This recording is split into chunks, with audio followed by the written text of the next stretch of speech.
शंकर को कैसे प्राप्त कर सकते हैं? शिव को पाने का तरीका क्या है? सोमती साल भर में सोमती अमावस्या 1 या 2 पड़ती है। सोमती अमावस्या के दिन पीपल के वृक्ष की फेरी जो लगाई जाती है वो खाली नहीं लगाई जाती।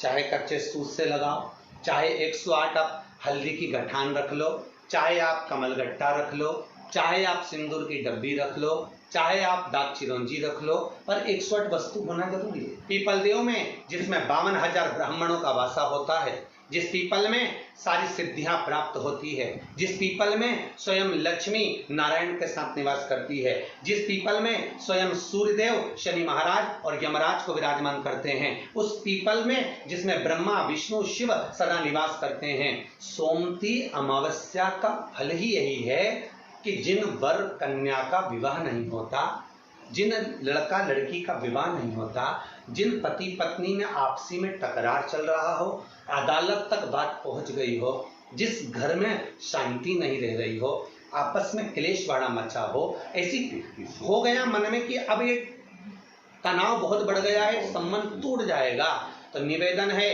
सोमती अमावस्या के दिन आप भी सोमती अमावस्या के दिन पीपल के वृक्ष के नीचे जाकर उस पीपल की पूजन कर कर उस पे कुंकु सिंदूर चंदन समर्पित कर कर कच्चे सूत से 7 परिक्रमा करिए। 7 बने तो 7, वैसे तो 108 लगाओगे तो आपके जीवन में सुखता आएगी। और ये वो सोमती अमावस्या पड़ रही है जिसको सोम पुष्प कहा जा रहा है, पुष्य नक्षत्र पड़ रहा है और जो स्वयं भगवान शंकर के लिए शुभ है।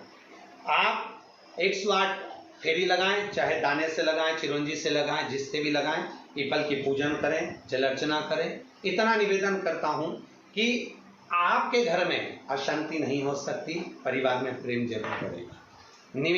निवेदन है जिसके घर में क्लेश बहुत मचा हुआ है, या कोई पैसा खाकर चले गया, धन नहीं दे रहा, रुपया नहीं दे रहा और बहुत मशक्कत कर लिए, हाथ जोड़ लिया, पांव पड़ लिया, रुपया नहीं दे रहा, तो काली तिल्ली को पानी में गला दीजिए और पानी में गलाकर उसको सुबह पीस लीजिए। सोमती अमावस्या के दिन सुबह पीस लो, पीस कर एक कटोरी में उसमें पीला चंदन मिला लीजिए, उसको लेकर जाइए। 1 लोटे में दूध और जल लेकर जाइए, 5 बेलपत्र लेकर जाइए, शंकर के मंदिर में पहुंचिए। शंकर जी के शिवलिंग को वो जो तिल आपने पीसी है उस तिल को आप मिक्सर में मत पीसना, हाथ से कूटिए या कोई बैलन से या कोई वस्तु से उसको पीसिए और पीस कर उसका उत्तन तैयार करिए, उसमें चंदन मिलाकर शंकर के शिवलिंग को समर्पित करिए, शंकर के शिवलिंग को लगाइए। केवल शिवलिंग को ही नहीं, भगवान शंकर की संपूर्ण जलाधारी पर, जहां शंकर भगवान की बेटी अशोक सुंदरी है, कार्तिकेय जी हैं, गणेश जी हैं, उस पूरे जलाधारी में जहां पार्वती मैया भी विराजमान है, पूरी जलाधारी को समर्पित करिए। समर्पित कर कर त्रिपुंड लगाइए, अपनी 3 उंगलियां उसी चंदन पर फेर दीजिए, फेर कर अपनी कामना कर कर बेलपत्र चढ़ा दीजिए। 5 या 7 बेलपत्र आपके भाव से आप शिव को समर्पित कर दीजिए। समर्पित कर कर हाथ में कलश लेकर दूध और जल मिला हुआ पात्र लेकर शंकर को समर्पित करिए और बाबा भोलेनाथ से विनती करिए कि जिस व्यक्ति ने हमारा धन खाया है, जिस व्यक्ति ने पैसा रख लिया या कोई लेकर चले गया या कोई ऐसा काम हो गया कि वो धन आ ही नहीं रहा है, बहुत तकलीफ में है, तो बाबा से विनती करो। मुझे पूरी उम्मीद है कि सोमती अमावस्या इस बार आप जो कर रहे हैं, अगली सोमती अमावस्या जब आएगी, इतनी प्रसन्न चित्त में आप ये पूजन करेंगे, वापिस करेंगे और पूरे परिवार समेत करेंगे। जब आपका धन आ जाएगा, वैभव हो जाएगा, तो आप वापिस उसको धारण करेंगे। फिर नहीं वे और लिख के रखना, अगली सोमती को फिर करना, जब सोमती अमावस्या पड़े फिर उसको करिएगा, आपको फल अधिक मिलेगा। मेरा निवेदन, जिन कन्या और वर के विवाह नहीं हो रहे, वो सोमती अमावस्या के दिन जाकर बाबा पीपल के पेड़ की फेरी अवश्य दें। 108 नहीं बने 7 अवश्य दें। पूजन कर कर, दिया लगाकर, घी का दीप प्रज्वलित कर कर बड़े आनंद में पीपल देव का पूजन करें। और निवेदन, जिस व्यक्ति को रोग बहुत हो, चाहे शुगर हो, बीपी हो या घुटने में दर्द हो, कमर में दर्द हो या बहुत कष्ट का जीवन निकल रहा हो, यहाँ तक कैंसर जैसी भी बीमारी यदि आपको है, तो ये सोम पुष्प को छोड़ना मत, सोमती अमावस्या को मत छोड़ना। निवेदन है, आप एक पात्र जल जिसमें पीला चंदन पात्र के जल में एक कलश में जल लीजिएगा, उसमें पीला चंदन घोल लीजिए। पीला चंदन घोलकर उसमें थोड़ी सी काली मिर्ची पीस कर मिला लीजिए। काली मिर्ची को अंदर डाल दीजिए।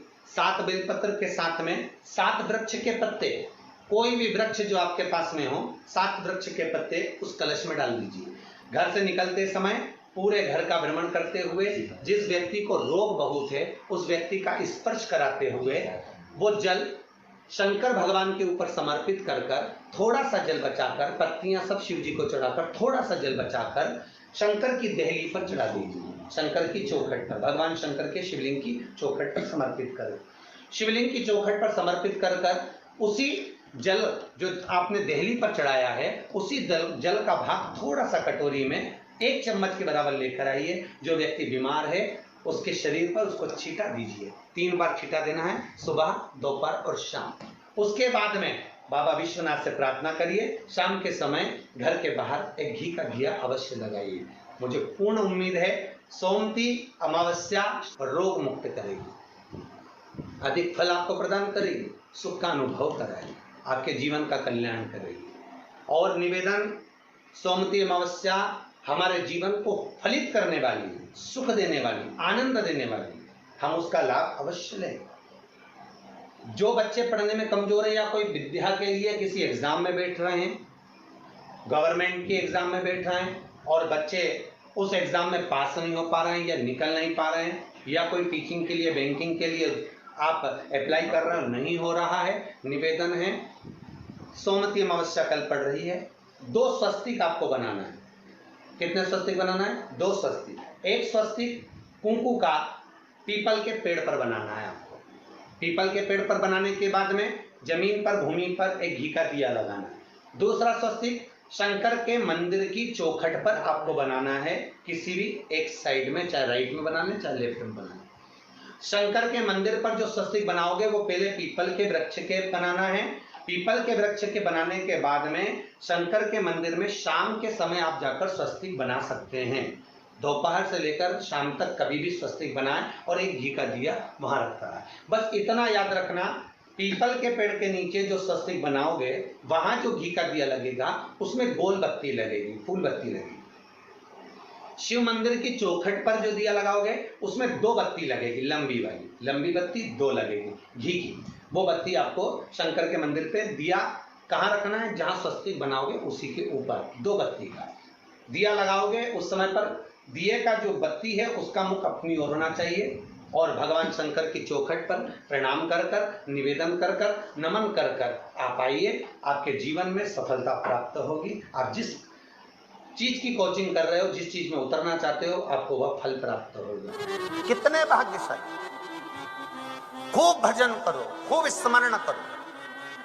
अमावस्या है, अमावस्या के दिन प्रदोष काल में, प्रदोष के समय पर, प्रदोष काल में शाम के समय पर जाकर किसी भी नदी, तालाब, बावड़ी, कुआं, कहीं ना कहीं जो आपके पास में हो वहां पर एक घी का दिया, बत्ती का मुंह दक्षिण की ओर कर कर अवश्य जला कर जाना। सारे पितृदोष समाप्त हो जाएगा, सारा पितृदोष समाप्त। अमावस्या के दिन किसी भी जलाशय के पास में, नदी, तालाब, बावड़ी, कुआं, जो आपके शहर में, आपके गांव में, आपके नगर में हो वहां जाकर लगा दे। अगर नदी, तालाब, बावड़ी, कुआं नहीं है तो पीपल का वृक्ष हो या बेलपत्री का वृक्ष हो या बट का वृक्ष हो, उसके नीचे लगा दो प्रदोष काल में। पर अमावस्या के दिन लगाएं जरूर। क्यों? क्योंकि अमावस्या के दिन पितृ शाम के समय प्रदोष काल में शंकर भगवान का नाम जाप कर कर नदी, तालाब, बावड़ी पर पानी पीने जाते हैं। वहां से जल का आचमन कर कर पितृ अपने लोक को चले जाते हैं प्रदोष काल के समय पर। इसलिए प्रदोष काल में जलाशय के पास में, बावड़ी, कुआं, नदी, तालाब के किनारे पर दिया लगाया जाता है दक्षिण की ओर मुख कर कर बत्ती का। तो पितृ आशीर्वाद देते हुए जाते हैं कि फलो फूलो, आगे बढ़ो, उन्नति करो, तरक्की करो। ये पितरों का आशीर्वाद रहता है, पितरों का वर रहता है। आप देंगे उसको मिलेगा। पितृदोष है ये आपको कैसे मालूम पड़ेगा?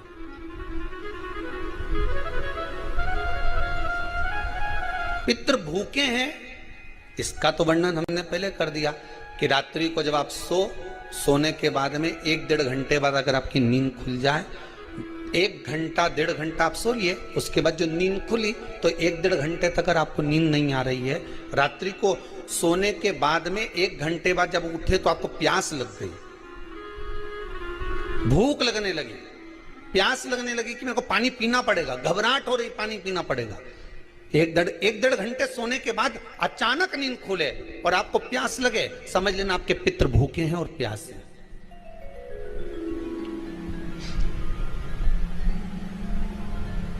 वो भूखे और प्यासे हैं, उनको जल की जरूरत है।